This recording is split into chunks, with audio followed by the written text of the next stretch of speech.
మరి ఈరోజు station Ghanpur division కార్యాలయం ముందు పెద్ద ఎత్తున ఆర్టిజన్ కార్మికులు, అన్మాన్ వర్కర్లు, పీస్ రేట్ కార్మికులు, అమాలీలు, మరి బిల్ కలెక్టర్లు వీళ్ళందరం కలిసి పెద్ద ఎత్తున ధర్నా కార్యక్రమం మొదలుపెట్టడం జరిగింది.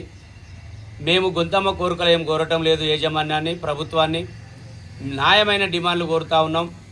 మా న్యాయమైన డిమాండ్ల ప్రకారము మీరు న్యాయం చేయాలని 26వ తారీఖు నాడు మీకు విన్నవించుకోవడం జరిగింది. 30వ తారీఖు నాడు ఈరోజు కూడా విన్నవించుకోవడం జరిగింది. మేము ఈ ధర్నా కార్యక్రమం మొదలు పెడితే మీకు నిమ్మకు నీరెత్తినట్టు కూడా అయితే లేదు. దయచేసి మేము ఒక్కటే కోరుతున్నాం, మేము గొంతమ్మ కోరికలు కోరటం లేదు.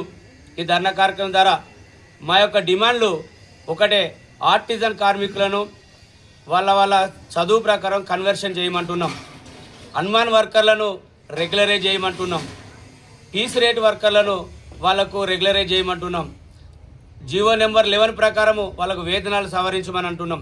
ఇవే కోరుతున్నాం కానీ మేము పెద్ద ఎత్తున మేమైతే ఏం కోరటం లేదు. దయచేసి మీ ప్రభుత్వానికి మేము ఎంతో వెన్నుదన్నుగా ఉన్నాం. మేము పాదయాత్రలో వెన్నుదన్నుగా ఉన్నాం.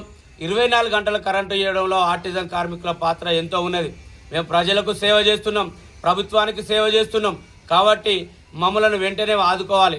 ఆదుకొని పక్షాన మేమైతే ఇమ్మీడియట్లీ మరి ధర్నా కార్యక్రమంలో మేము పెద్ద ఎత్తున అయితే మేము మరి రాష్ట్ర నాయకత్వం మీకు విన్నవించుకోవడం జరిగింది. విన్నవించుకునే కార్యక్రమంలో మీరు మాట ఇవ్వడం జరిగింది. ఆ రోజు పాదయాత్రలో మేము ఆర్టిజన్ కార్మికులను రెగ్యులరేషన్ చేస్తున్నాం అని చెప్పిళ్ళు. దయచేసి ప్రభుత్వాన్ని కోరుచున్నాం, మేము మమ్మల్ని ఆదుకోండి. మేము వేరే కార్యక్రమం మొదలు పెట్టక ముందుకే మీరు మమ్మల్ని చర్చలకు పిలవండి, మా నాయకులను పిలిచి మీరు చర్చల ద్వారా మమ్మల్ని సానుకూలంగా స్పందించి మా డిమాండ్లను మీరు నెరవేర్చాలని కోరుచున్నాం.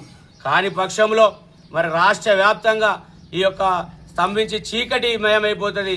ఆర్టిజన్ కార్మికులు 23,000 మంది సబ్ స్టేషన్లో పనిచేస్తున్నాం. మాకు మాత్రం న్యాయమైన డిమాండ్ రాకపోతే మాత్రం పెద్ద ఎత్తున ధర్నా కార్యక్రమం మొదలు పెట్టడం జరుగుతుంది. లేకుంటే చీకటిమయమైపోతుంది. ఎక్కడి సబ్స్టేషన్లు అక్కడ బంద్ చేసి మేమైతే ఉండడం జరుగుతుంది. దాని ధర్నా కార్యక్రమం ద్వారా మీకు హెచ్చరిస్తున్నాం. అన్మ్యాన్ డిస్ట్రిబ్యూషన్ వర్కర్గా ఈ తెలంగాణ రాష్ట్ర విద్యుత్ సంస్థ టీఎస్ ఎన్పిడిసిఎల్లో పనిచేస్తూ ఉన్నాను. తెలంగాణ రాష్ట్రంలో టీఎస్ ఎన్పిడిసిఎల్ అలాగే టీఎస్ ఎస్పిడిసిఎల్ అనే 2 డిస్కామ్లు ఉన్నాయి. టీఎస్ ఎస్పిడిసిఎల్ డిస్కామ్లో మాలాగే పోలెక్కి పనిచేసే కార్మికులను ఆర్టిజన్స్గా అప్పటి ప్రభుత్వం కేసీఆర్ గారు ఉన్నప్పుడే గుర్తించడం జరిగింది. కానీ దురదృష్టం ఏంటంటే టీఎస్ ఎన్పిడిసిఎల్లో అన్మ్యాన్ కార్మికులను ఆర్టిజన్స్గా గుర్తించలేదు. ఎందుకు గుర్తించలేదని యజమాన్యాన్ని నిలదీస్తే యజమాన్యం ఏమన్నదంటే ఈపీఎఫ్ లేదన్న కారణంతో ఈరోజు మిమ్మల్ని ఆర్టిజన్స్గా గుర్తించలేదని అన్నది. యజమాన్యానికి నేను ఒకటే హెచ్చరిస్తా ఉన్నాను, ఒక కార్మికునికి ఆ సంస్థలో పనిచేసే అవకాశం ఇచ్చినప్పుడు ఆ సంస్థనే ఆ కార్మికుని యొక్క ఈపీఎఫ్ ఈఎస్ఐ కట్టుకోవాల్సిన బాధ్యత ఉన్నది. కాబట్టి మీరు చేసిన తప్పు వల్ల ఈరోజు కార్మికులు నష్టపోతూ ఉన్నారు. ఇప్పటికైనా యజమాన్యం కనువిప్పు చేసి అన్మ్యాన్ కార్మికులను ఈ సంస్థలో రెగ్యులరైజ్ చేసుకుంటూ విలీనం చేసుకోవాలని ఆర్టిజన్స్ అలాగే అన్మ్యాన్ డిస్ట్రిబ్యూషన్స్ వర్కర్లు ఈ 2 కేటగిరీ వర్కర్లు టీజాగా ఏర్పడి దఫాలుగా మెమండలో యజమాన్యానికి ఇచ్చినా కూడా యజమాన్యం ఏం స్పందించలేదు.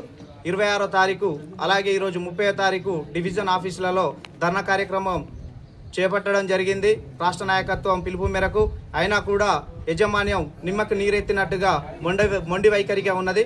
రేపు 2వ తారీఖు జనగామ జిల్లా ఈ తెలంగాణ రాష్ట్రంలో ఉన్న ప్రతి సర్కిల్ ఆఫీసులలో ధర్నా కార్యక్రమంతో పాటు వంట వార్పు కార్యక్రమం ఉంటుంది. ఈ కార్యక్రమం కాకముందుకే యజమాన్యం రాష్ట్ర నాయకత్వాన్ని పిలిచి మా న్యాయమైన డిమాండ్లు పరిష్కరించాలని నేను కోరుతా ఉన్నా. డిమాండ్లు ఏమీ లేవు. ఆర్టిజన్స్ కార్మికులను వాళ్ళ విద్యార్హతను బట్టి కన్వర్షన్ చేయమనేది ఒకటి ప్రధాన డిమాండ్. రెండవది అన్మ్యాన్డ్ కార్మికులను రెగ్యులరైజ్ చేసుకుంటూ ఈ సంస్థలో విలీనం చేసుకోవాలనే ఈ రెండు ప్రధాన డిమాండ్ల మీదనే మేము సమ్మె చేయని కూడా రాష్ట్ర ప్రభుత్వానికి ఈ యాజమాన్యానికి నోటీస్ ఇవ్వడం జరిగింది. యాజమాన్యము ఈ రాష్ట్ర ప్రభుత్వం కనుక మా సమస్యను పరిష్కరించకపోతే 8వ తారీఖు నుంచి మహాధర్నా 8వ తారీఖు నుంచి సమ్మె కార్యక్రమం ఉంది. ఈ రాష్ట్రాన్ని అంధకారంలో చేయడంలో ఆర్టిజన్స్ అన్మ్యాన్డ్ కార్మికులు కీలక పాత్ర పోషిస్తారు. ఇది ఈ ప్రభుత్వానికి ఈ యాజమాన్యానికి మంచిది కాదు. ఎందుకంటే వచ్చేది ఎండాకాలం కాబట్టి ప్రజలు ఇబ్బంది పడతారు.